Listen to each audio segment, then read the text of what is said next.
Sejak 2 minggu terakhir menjelang pergantian tahun, harga getah karet di Kabupaten Muara Enim mulai berangsur naik. Harga karet yang sebelumnya berkisar antara Rp4.000 hingga Rp5.000, kini mulai naik menjadi Rp7.500 hingga Rp8.000 per kilogram. Bahkan untuk harga getah karet dengan masa panen 2 mingguan yang memiliki kadar air rendah sudah berkisar Rp15.000 per kilogramnya. Dengan kenaikan harga ini, membuat para petani karet kembali bersemangat mengelola kebun mereka. Harga karet yang anjlok selama ini membuat para petani enggan mengurus kebun mereka, lantaran hasil penjualan karet tidak sebanding dengan biaya operasional perawatan kebun.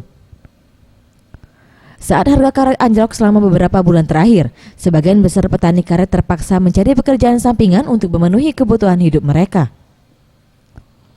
Salah seorang petani karet di Muara Enim, Padri, mengatakan ia berharap harga karet dapat terus naik dan sebanding dengan harga kebutuhan pokok saat ini.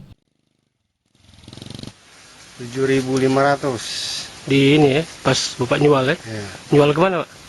yang serial. Harapannya pajak naik lagi harga ini. Sama dengan ini pembelian harga bahan pokok. Zulfikri, Sriwijaya TV.